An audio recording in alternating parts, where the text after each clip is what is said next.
Salut à tous, bienvenue pour cette nouvelle vidéo. Une partie flash, une partie qui s'est déroulée entre Alekhine et Farny lors d'un congrès des moins de 19 ans en 1914.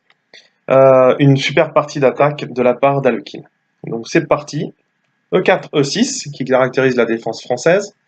D4, D5, cavalier C3. Fou G4, on arrive sur la variante Winawer.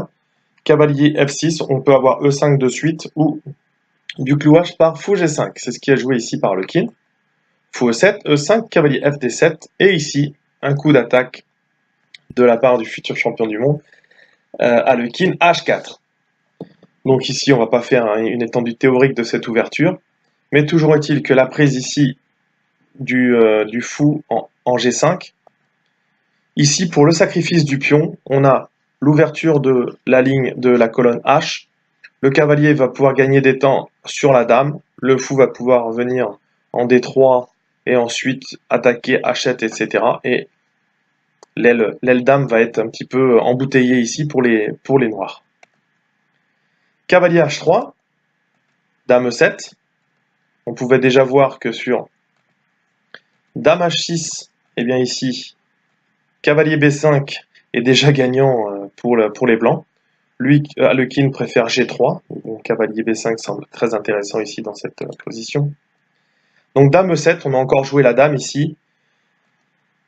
Le cavalier vient en F4, donc c'est une attaque, une deuxième attaque du point névralgique D5, mais qui est un point qui est important dans cette variante. On a souvent des sacrifices sur D5 d'un des deux cavaliers.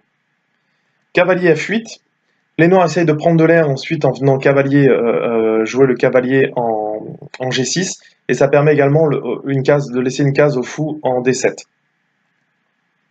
Dame G4, donc eh bien, on commence à menacer de prendre en D5. Effectivement, le pion ici est cloué, parce que sinon on prendrait ici le fou en C8, et on menace également de prendre en G7. Donc double menace. F5.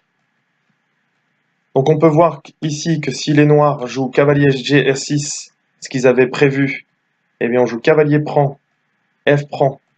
Eh bien ici on peut prendre le pion en H7. Pourquoi? Parce que si les noirs prennent en H7, on a dame G6 et on récupère le pion, la tour avec les intérêts. La position est gagnante pour les blancs.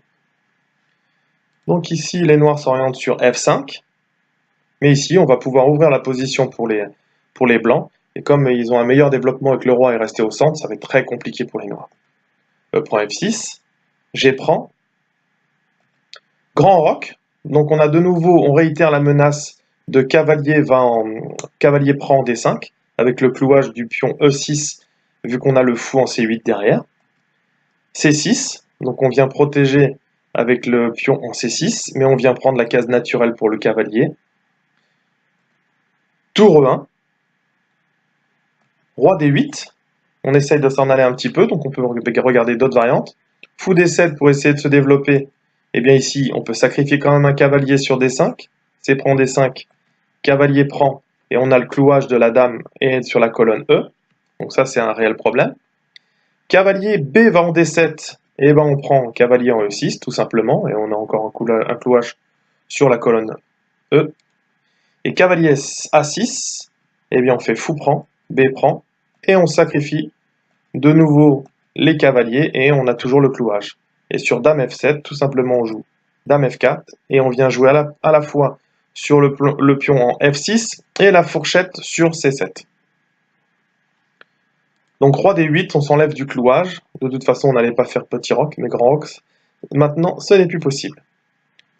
Tour H6, on vient ramener des pièces à l'attaque. On a déjà la tour sur la colonne E, la tour sur la 6e rangée, le cavalier qui lorgne sur E6, les doubles sacrifices sur D5, et le plan d'Alekhine, ça va être de mettre le fou via fou D3 en F5. E5, donc ils attaquent la dame, hein, bien entendu, tout en attaquant le cavalier, mais le problème c'est que le pion en E5 est cloué, sinon la dame en E7 serait prise par la tour. Donc dame H4, on continue encore des clouages un petit peu de tous les côtés, ce qui fait un peu la beauté de cette partie. Cavalier BD7, on peut voir ce qui se passe sur F5. F5, eh bien on échange les dames, roi prend et tour prend. Et ici, bah, c'est complètement gagnant pour les blancs. Encore une fois, l'aile dame n'est pas du tout développée chez les noirs. Donc cavalier B, D7, fou D3. L'idée, c'est ce que je vous disais, c'est de le mettre également maintenant en F5. E4, mais Alekhine s'en moque. De toute façon, le pion sur la colonne E est cloué. Dame G3. Donc là maintenant, on menace également de prendre en D5, avec donc le premier cavalier qui prend, le pion C qui prend, et ensuite on vient de nouveau prendre en D5, avec la menace à la fois sur la dame, mais à la fois ici en C7, soit par le cavalier sur une fourchette, soit par la dame. Dame F7, donc on peut regarder ce qui se passe sur Dame D6. Bien, Dame D6, on sacrifierait le fou en E4, D prend, tour prend E4 avec l'idée ici de cavalier en E6 qui prend la case de fuite également en C7, donc ensuite le roi sera obligé de revenir sur la colonne E et ça serait dévastateur. Par exemple, roi C7, encore un sacrifice ici, prise, et là la dame est gagnée, donc fourchette entre la dame et le roi.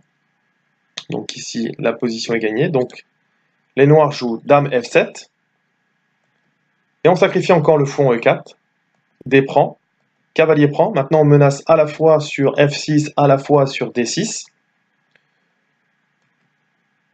Tour G8, c'est ce qu'ont joué les noirs. Bon, on peut regarder ce qui se passe si les noirs prennent en A2. Eh bien, pas de problème pour Alekhine, qui avait prévu cavalier prend F6, cavalier prend, dame G7, et ensuite on a du tour F6 dans l'air et la tour ensuite en G8 et en prise. Donc ça aurait été une grosse catastrophe. Par exemple, dame A1, roi E2, dame échec C3, le cavalier revient. Et ici, on a dame H8, dame G5. On avait une position qui n'était pas très claire. Mais bon, ça semble quand même intéressant. Donc, on avait dame E7, échec. Roi C7. Dame D6, échec, roi E8. Et ensuite, la tour qui vient en E6. Et là, par contre, pour le coup, c'est gagnant pour les blancs. Tour G8 joué par Hans. Ici, donc, on a quand même un petit peu de contre-jeu sur le point A2. Donc ici, Alekhine joue dame A3. Sur cavalier D6, par exemple, Alekhine avait vu dame prend A2. Donc il préfère venir ici, jouer sur les cases noires, empêcher les cases noires à case de fuite, et ensuite toujours faire une menace sur la case D6. Dame G7 a été jouée dans la position. Regardez ce qui se passe serré sur dame E7. Dame A5, échec. Dame C3, on vient jouer sur le pion en C6.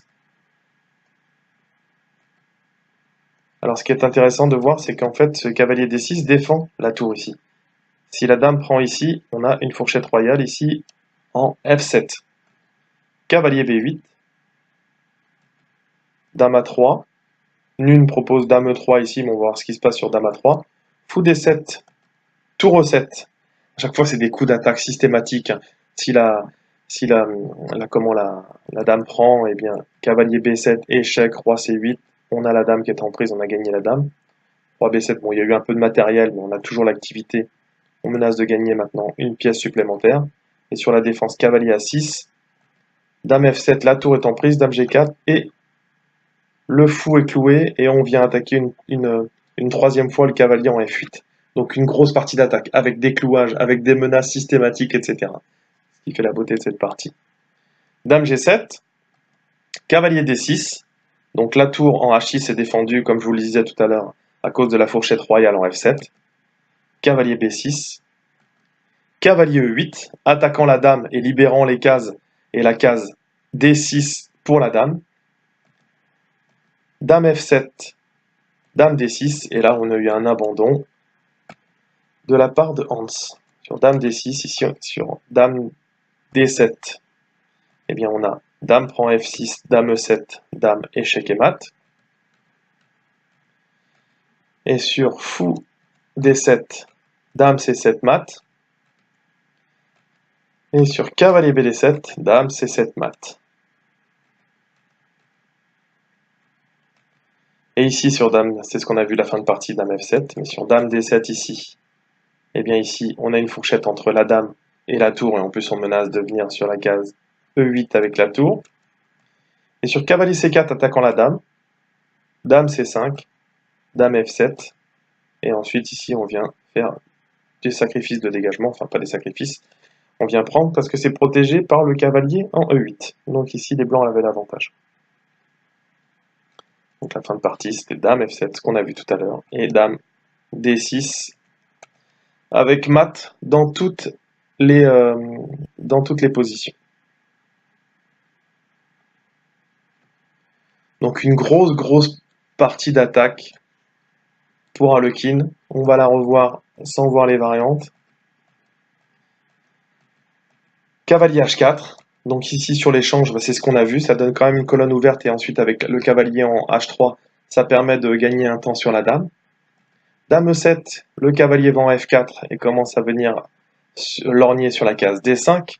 Cavalier F8, on essaye de pouvoir jouer et de pouvoir venir protéger un petit peu son aile roi, mais c'est déjà trop tard avec les différents clouages qu'on a dans la position. F5, attaquant la dame, prise en passant, ouverture des lignes, donc ça va être très compliqué avec le roi au centre.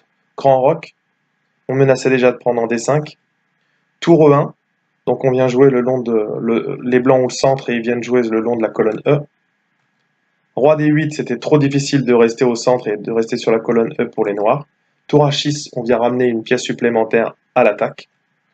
E5, Dame H4, les différents clouages permettent de pouvoir laisser le cavalier en prise, on n'a pas de problème.